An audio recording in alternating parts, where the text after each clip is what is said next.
जब बच्चा जो फर्स्ट कराई होती है वो जब नहीं लेता तो उसके जिस्म पे क्या असरात आते हैं बच्चे के? देखें, बच्चा रोया नहीं, सर्कुलेशन नहीं गई, पल्मोनरी सर्कुलेशन नहीं हुई, यानी कि छातियों ने काम करना शुरू नहीं किया, तो क्या असरात होंगे? सबसे पहले आप बच्चे को देखेंगे, बच्चा नीला होगा। अस्सलामुअलैकुम, मैं हूं डॉक्टर अज़ीज़ुल्लाह खान और मेरे साथ मौजूद हैं जनाब डॉक्टर विकास रहमान मलिक साहब, जो कि पीडियाट्रिक फिजिशियन हैं। इन्होंने FCPS के साथ PhD न्यूनेटोलॉजी भी की हुई है और इन्होंने UK से MRCP-CH की डिग्री भी हासिल की है। जनाब, क्या हाल है आपके? जी अल्हम्दुलिल्लाह। आप PhD न्यूनेटोलॉजिस्ट भी हैं। ये न्यूनेटोलॉजी क्या टर्म है? न्यूनेटोलॉजी जैसे कि नाम शो कर रहा है, न्यूनेट नौज़ायदा बच्चे। न्यूनेट को हम बायोलॉजिकली जिसकी डेफिनेशन है वो एज जो पहले 28 दिन 28 डेज तक मुहीत है, यानी कि जब बच्चा पैदा होता है उस वक्त से पहले 28 दिन तक ये न्यूनेट्स कहलाते हैं। इस न्यूनेट को में जो मज़ीद आगे पढ़ते हैं, जो न्यूनेट में स्टडीज़ करते हैं, PhD करते हैं, वो न्यूनेटोलॉजिस्ट कहलाते हैं। तो बेसिकली न्यूनेटोलॉजी इन 28 दिनों पे पढ़ने को कहते हैं। जब बच्चा जो फर्स्ट कराई होती है वो जब नहीं लेता तो उसके जिस्म पे क्या असरात आते हैं बच्चे के? देखें, बच्चा रोया नहीं, सर्कुलेशन नहीं गई, पल्मोनरी सर्कुलेशन नहीं हुई, यानी कि छातियों ने काम करना शुरू नहीं किया, तो क्या असरात होंगे? सबसे पहले आप बच्चे को देखेंगे, बच्चा नीला होगा, बच्चा बिल्कुल लेथार्जिक होगा और यानी कि कोई एक्टिविटी नहीं होगी, उसकी स्किन डल सी होगी, पिंक नहीं होगी। एक बच्चा जब पैदा होता है तो एक शाइनी पिंक उसकी लुक होती है, वो शाइनी पिंक लुक नहीं होगी। बच्चा अपनी आंखें बिल्कुल लेथार्जिक पोजीशन में बंद रखे होगा और उसकी आप देखेंगे छाती ऊपर नीचे हरकत नहीं कर रही होगी। अगर आप उसकी पल्स पे हाथ रखेंगे, पल्स नहीं चल रही होगी। या अगर दिल पे आप अपनी स्टेथ लगाएंगे तो दिल की धड़कन 100 से कम होगी या बाज़ दफ़ा 60 से भी कम होती है। अगर ये सारी कंडीशंस हो तो फिर हम इसे कहते हैं कि इसका एपगार स्कोर, जिसे हम एपगार स्कोर होते हैं, जिसमें अपीयरेंस है, उसकी पल्स है और ये कुछ 5 चीज़ें, ये कम हो गई तो उसे हम कहते हैं कि बच्चा रोया नहीं, एपगार स्कोर कम है और इसके एस्फीज़िया के चांसेस ज़्यादा हैं। बच्चा जब नहीं रोता तो वो क्या फैक्टर हैं जो उसके ऊपर या अवामिल हैं जो उसके ऊपर अमल कर रहे होते हैं कि बच्चा नहीं रो पाता? सबसे बड़ा हमारे जो फैक्टर्स जिसे हम अवामिल बात करते हैं, कुछ फैक्टर्स वो हैं जो हमल के दौरान में होते हैं। मिसाल के तौर पे माँ हाई ब्लड प्रेशर की मरीज़ थी, हमल के दौरान में उसने अपना ब्लड प्रेशर कंट्रोल नहीं किया, ब्लड प्रेशर ना कंट्रोल करने की वजह से उसकी हमल की जो नालियाँ हैं वो कम सुखड़ी रह जाती हैं। कम सुखड़ने की वजह से माँ का खून बच्चे के पास यानी प्लेसेंटा में नहीं सही पहुँच पाता, तो बच्चा अपनी खुराक उस खून से ले नहीं पा रहा होता और बच्चा IUGR छोटा पैदा होता है, अपना वज़न कम घटाता है और ना सिर्फ वज़न कम घटता है, उसकी जिस्म में ऑक्सीजन कम पहुँच रही होती है, यानी कि वो ब्लड प्रेशर जो वेसल सुकड़ रही है वो अपने बच्चे पर असर इस तरह शो करती है कि बच्चे को दिमाग की ऑक्सीजन कम जा रही होती है और बच्चा अक्सर औकात ऐसे बच्चे हमारे एस्फिक्सिएटेड पैदा होते हैं जो रोते नहीं हैं या जिनको दिमाग की ऑक्सीजन कम जाती है। दूसरा आपने देखा बाज़ दफ़ा क्या होता है, एक बच्चा निकल रहा है माँ के हमल के दौरान में, जब डिलीवरी हो रही है, डिलीवरी हो में निकल रहा है, लेकिन बच्चा का साइज़ बहुत बड़ा है या माँ की प्रोपोर्शन जिसे हम पेल्विक प्रोपोर्शन है वो नॉर्मल नहीं है, तो बच्चा आधा निकल के फंस जाता है। इस फंसने में बच्चा को ऑक्सीजन कम सप्लाई होती है जिसकी वजह से एस्फिक्सिया होता है। तीसरी वजूहत हमने अक्सर देखी है कि बच्चा या तो उल्टा पड़ा हो या उसकी जो कॉर्ड है वो अराउंड द नेक हो, यानी कि कुछ वजूहात है। देखिए, अब कॉर्ड अराउंड द नेक है, क्या इसमें भी क्या बेसिक फिजियोलॉजी क्या हो रही है कि खून सुकड़ गया, खून नहीं पहुंच रहा, बच्चे का दिमाग मुतासर हो रहा है। जैसे आप यूँ देख रहे हैं, आपने अक्सर देखा होगा कि स्ट्रैंगुलेशन एक तरीका मौत में से एक तरीका होता है कि जिसमें गला घूंट के बंदे को मारा जाता है। वो गला घूंटना क्या है, आपने देखा, एक गला घूंटा साथ ही दिमाग में ऑक्सीजन कम सप्लाई की, बंदा कोलैप्स कर गया। तो just like this condition asphyxia में यही है कि अराउंड द नेक एक कॉर्ड है जो बच्चे को पेट माँ के प्लेसेंटा से जुड़ा होता है। अब वो बच्चे के गर्दन के गिर्द है, अब बच्चा बाहर निकल रहा है, वो कोलैप्स कर, कॉर्ड फंस गई है, खून नहीं गया, बच्चे का दिमाग मुतासर, वो स्ट्रैंगुलेट हो गया बेसिकली। इस तरह से कुछ और कंडीशन है। मिसाल के तौर पे दौरान हमल माँ ने अच्छी डाइट नहीं ली, हाइड्रेशन अच्छी नहीं रखी, जूसेस वगैरह या दूध वगैरह या इस तरह की और ग़िज़ाइयत अच्छी नहीं खाई, ये कुछ चीज़ें हैं, कुछ वजूहात हैं जो माँ अगर नहीं अपनाती तो हमारे एस्थीज़िया के चांसेस बढ़ जाते हैं। कि खुराक का भी बच्चे की इस फर्स्ट क्राई के साथ कोई ताल्लुक है? बिल्कुल है, बिल्कुल है। हमारी माँ की हाइड्रेशन, माँ की खुराक, माँ का फिजिकली मेंटली बड़ा इंपॉर्टेंट है। बल्कि हमने देखा जो बच्चे, जो माएँ साइकोलॉजिकल ट्रॉमा में होती हैं, घर में स्ट्रेसेस होते हैं, उनमें एस्थीज़िया के चांसेस बढ़ जाते हैं। तो साइकोलॉजिकली माँ का, क्योंकि ये सारी चीज़ें माँ की मेटाबॉलिज्म को अफेक्ट कर रही है तो अल्टीमेटली बच्चे को अफेक्ट कर रही है, इसका ताल्लुक है इसका। वो कौन से सप्लीमेंट हैं जो बच्चे की नशोनुमा के लिए बहुत ज़्यादा ज़रूरी हैं? अगर हम सिर्फ न्यूनेट में यानी कि नौज़ायदा बच्चों की हद तक बात करें तो सप्लीमेंट में सबसे अच्छा सप्लीमेंट तो सिर्फ माँ का दूध ही है। यानी कि माँ अपने बच्चों को, नौज़ायदा बच्चों को दूध ही पिलाए। हाँ, ये कि बिफोर बर्थ से पहले क्या सप्लीमेंट माँ को लेना चाहिए। देखिए, इस कंडीशन में माँ अपना HB अच्छा रखे, अपनी खून जो अमाउंट है एनीमिक ना हो, HB अच्छा रखे। सेकेंड नंबर पे माँ अपनी फॉलिक एसिड, जिसमें न्यूरोट्यूब डिफेक्ट्स होते हैं, फॉलिक एसिड प्रॉपर ले, अपनी हाइड्रेशन अच्छी रखे, स्ट्रेस ना ले, BP अगर है स्पेशली उसको कंट्रोल में रखे, शुगर है शुगर को कंट्रोल में रखे, क्योंकि शुगर भी अल्टीमेटली आपके हार्ट, बच्चों के दिल को असर करती है, बच्चों की हड्डियों को असर करती है। शुगर का असर भी इसमें आता है बच्चों पर। अगर माँ डायबिटिक हो, उसको शुगर का मसला हो, तो क्या वो बच्चे के ऊपर कोई असर करता है? जी बिल्कुल। शुगर तो बच्चे के तकरीबन हर जुज़ पे असर कर सकता है, ख़ासकर बच्चों के दिल पे बहुत असर करता है, बच्चों की पेनक्रियास, लिवर पर असर करता है। इसलिए आपने देखा जब हम बच्चे जो माँ के शुगर वाले माँ से निकलते हैं वो बहुत ज़्यादा मोटे होते हैं। उनके मोटे होने की वजह क्या है कि माँ की वजह से उनको माँ को शुगर थी, शुगर ज़्यादा पहुँच रहा था, इंसुलिन ज़्यादा प्रोड्यूस हो रही थी, तो बच्चा इंसुलिन ज़्यादा बना रहा था। वो इंसुलिन बनाने की वजह से बच्चा मोटा होता जा रहा है। और आपको पता है insulin is anabolism promoter, anabolism बढ़ाता है। एनाबॉलिज्म क्या है बेसिकली कि ग्रोथ को बढ़ाना, मोटापे को बढ़ाना। इसलिए ऐसे बच्चे यूजुअली चबी होते हैं। हमने देखा है 4 किलो 5 किलो तक बच्चे पहुंच जाते हैं और मोटे तो होते हैं लेकिन अंदर से उनके डिफेक्ट्स होते हैं। क्या होते हैं? ऐसे बच्चे पैदा होते साथ ही लो शुगर में पहुंच जाते हैं और हमें अक्सर औकात इनको इंजेक्शन, जिसे हम सैंडोस्टेटिन बोलते हैं, हम सैंडो पे इनको घर बजाते हैं, जिसे हमारे अक्सर चिल्ड्रन हॉस्पिटल में ऐसे बच्चे दाखिल होते हैं। फिर हमें इनको हाई GIR, जिसे ग्लाइसेमिक इंडेक्स बोलते हैं, वो ज़्यादा रख के इनको फ्लूइड्स देने पड़ते हैं। और इनके लिए एक अलहदा से एक हम दूध इनको स्टार्ट करते हैं जिसे फेंटोमार्ड बोलते हैं, जो हमारे मेडिकल प्रोफेशनल वाले जानते होंगे।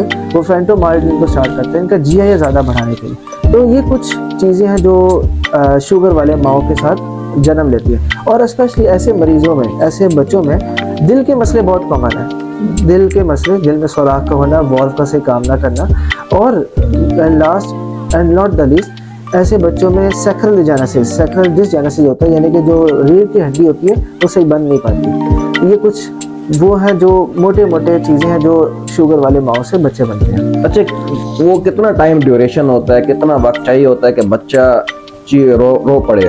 अच्छा, ये आपने सवाल बहुत आम किया और पूरी दुनिया में, जिसे अमेरिकन एसोसिएशन ऑफ पीडियाट्रिक्स और अमेरिकन हार्ट एसोसिएशन ने जो मिलकर एक न्यूनेटल रिससिटेशन बनाई है, इसमें इसको बाकायदा नाम दिया गया द गोल्डन मिनट, पहले 60 सेकंड्स। ये बच्चों के लिए जो वैसे बच्चे पैदा हों, और बल्कि सबसे आज की तकरीर, आज के हमारे टॉपिक का सबसे अहम मजमून ही यही है कि देखें, आपने देखा अक्सर बच्चे पैदा होते हैं पेरिफेरीज में, वहाँ पे डॉक्टर की सहूलत नहीं है, हॉस्पिटल्स नहीं है, घर पे डिलीवर हो रहे हैं, एक अलग चीज़ है या लेडी हेल्थ वर्कर जब वो डिलीवर करा रही हैं, सहूलतें मौजूद नहीं है। अच्छा, जब ऐसी कंडीशन में बच्चा पैदा हो, आपने बच्चा रिसीव किया, बच्चा आपके पास आया, आप मेडिकल से नहीं भी हैं, आपने क्या करना? बच्चा रो नहीं रहा, पहले क्या चीज़ें करनी है? और इसमें हमारे पास टाइम नहीं ज़्यादा, हमारे पास सिर्फ पहला 1 मिनट है जो बहुत ज़रूरी है। अगर उसको हमने मिनट को सही यूटिलाइज कर लिया, और आज के इस हमारे इस ब्रीफ सी टॉक से अगर कहीं भी एक साथी बैठे, कोई भी हमारा कोलीग हो बैठा हुआ, उसने देख लिया कि पहले मिनट में क्या करना है, वो एक बच्चे की जान और एस्फिक्सिया के इफेक्ट से बचा सकता है। पहले चीज़, सबसे पहले बच्चा आए, आपने क्या करना है, आपने सबसे पहले उसको एक फ्लैट सरफेस, सीधी सरफेस पे लटाना है। ऊपर आपने वार्मर या कोई एक हीटर चला देना। हीटर भी बहुत ज़्यादा वार्म ना करेगा, स्किन बर्न हो जाए, और बिल्कुल ऐसा भी ना हो कि वार्म भी ना करे, ड्राई।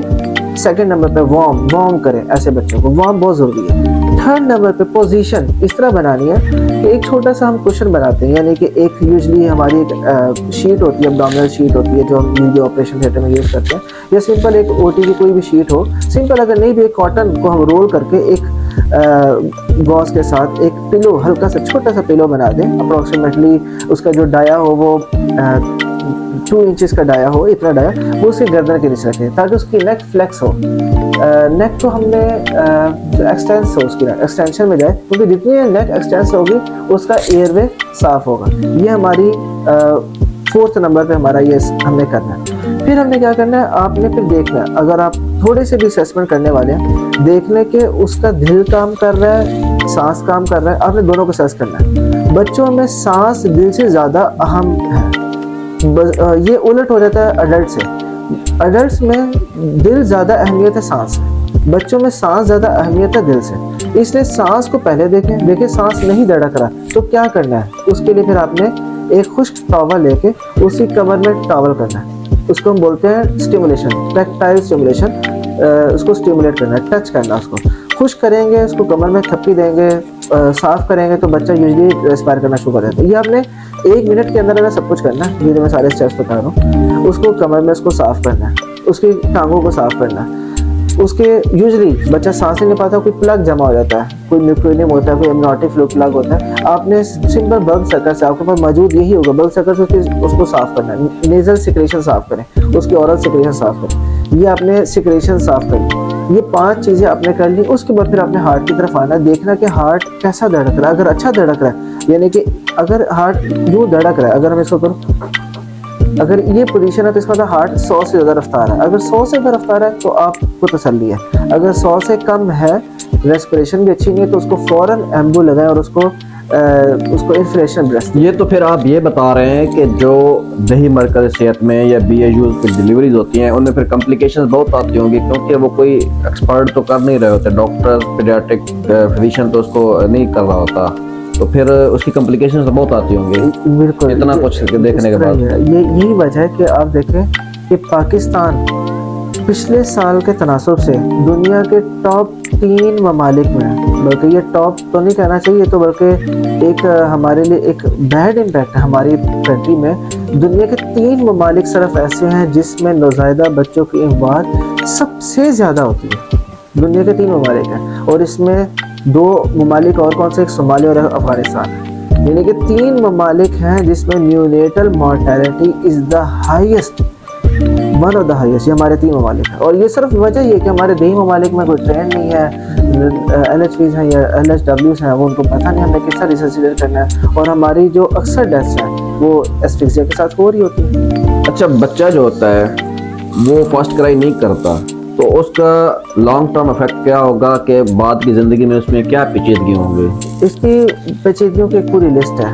हम इंशाल्लाह इस पे भी एक पूरा एक टॉपिक बांधेंगे कि न्यू एस्फिक्सिया का बाद में क्या इफेक्ट है, हम इसको पूरा टॉपिक करेंगे। सिर्फ इसके हेडिंग्स अगर हम देख लें, सबसे इंपॉर्टेंट जो हमारा इफेक्ट बच्चों में होता है वो सेरिब्रल पाल्सी होता है। सेरिब्रल पाल्सी कंडीशन आपने देखा होगा, अक्सर बच्चे सही चल नहीं पाते, उनकी टांगें मुड़ जाती हैं, दोनों क्रॉस कर जाती है, सब सीजनिंग बोलते हैं, टांगें मुड़ जाती हैं, और उनके हाथ पैर अक्सर यूँ पोजीशन में होते हैं, उनके हाथ अकड़ जाते हैं।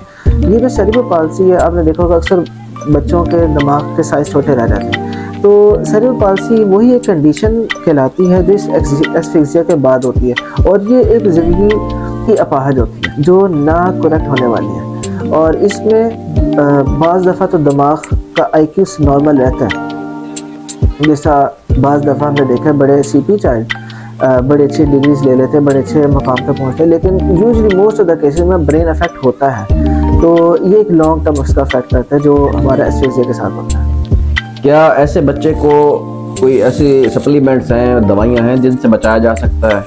देखिए, अब तक कोई एस्फिक्सिया जब एक दफ़ा उसने दिमाग को असर कर लिया तो ऐसी कोई दवाई नहीं बच पाती जो उसके दिमाग को दोबारा रिवाइव करे। हाँ, कुछ तरीके हम ज़रूर यूज़ करते हैं, मिसाल के तौर पे जब बच्चा पैदा होता है हम उसको, कुछ रिसर्चेस कहते हैं मैग्नीशियम देना चाहिए, कुछ रिसर्च कहते हैं कि हम उसको हाइपोथर्मिया करें, उसको टेम्परेचर माइनस कर दें। जिस तरह आज हम चिल्ड्रन हॉस्पिटल में हम ये टेक्निक यूज़ करते हैं, जिसके बारे में एक रैंडमाइज कंट्रोल ट्रायल है कि इसके साथ हमारा ब्रेन डेथ कम होती है। वो पूरे बच्चों को हम ठंडा करते हैं, या होल बॉडी कूलिंग होती है, सिर्फ सर की कूलिंग होती है, जिसे हम टैकोथर्म बोलते हैं। ये यूज़ करते हैं हम, लेकिन इसका कोई बहुत ज़्यादा लॉन्ग लास्टिंग इफेक्ट नहीं है। बस इनिशियल इसकी मैनेजमेंट अगर कहा जाए तो वही जो पहला गोल्डन मिनट है, पहला मिनट है जो हम बच्चे को सेफ करवा सकते हैं। मतलब आप ये कह रहे हैं कि पहले मिनट में अगर बच्चा रो पड़ा तो ठीक है, नहीं तो उसकी फिर आगे बहुत ज़्यादा पेचीदगियाँ होंगी, जिसमें दिमाग का सबसे ज़्यादा इफेक्ट होना है। दिमाग का इफेक्ट सबसे ज़्यादा होता है ऐसे बच्चों में। तो माँ को क्या एहतियात करनी चाहिए कि उसका बच्चा जो है इस कॉम्प्लिकेशन से ना गुजरे? क्या माँ का ज़्यादा रोल है या उस माहौल का जहाँ बच्चा पैदा होता है? देखिए, इसमें दोनों चीज़ों का ही किरदार है, माँ का भी किरदार है और बच्चों का भी किरदार है। माँ का किरदार इस सेंस में, माँ की डाइट है, माँ का इमोशंस है, माँ की लेबर है, माँ का प्रॉपर चेकअप है, प्रॉपर अल्ट्रासाउंड्स है, उसके देखने के लिए कोई एंटीनेटल कोई पेचीदगी तो नहीं है, कोई कॉर्ड अराउंड द नेक तो नहीं, कोई शुगर तो नहीं, ब्लड प्रेशर तो नहीं है, कोई अगर जैसे हमल के आखिर में कोई पानी तो नहीं पड़ना शुरू हो गया, बदबू वाला पानी तो नहीं आ रहा, बुखार तो नहीं हो रहा, पहले कोई परचेज ज़ाया तो नहीं हो रहे। यानी कि माँ के पूरा एक एंटीनेटल हमारा एक पूरा समझ फील्ड है। इसके साथ एक क्लोज लाइजॉन एक गायनाकोलॉजिस्ट के साथ होना चाहिए। और आपको पता है अक्सर हमारे दही मराकज़ में गायनाकोलॉजिस्ट अवेलेबल नहीं, अगर है तो वो एक आम आदमी की पहुंच से बाहर है। और सरकारी हॉस्पिटल में रश इतना होता है कि एक आदमी उसे डरने की वजह से एक सिंपल एक दाई वगैरह के पास जाना शुरू कर देते हैं। और दूसरा फिर हमल के बाद में हमने जो आपको बताया गोल्डन मिनट है उसकी हमने केयर करना। सामीन, जैसा कि आपने सुना है कि बच्चा जब पैदा होता है और वो जब पहली बार होता है तो कितना इम्पोर्टेंट है उसके लिए। उम्मीद है आपको हमारी ये बातें सुनकर बहुत फ़ायदा होगा। इंशाल्लाह बच्चों के मज़ीद अमराज के साथ भी हम आपके सामने हाजिर होते रहेंगे। बहुत शुक्रिया।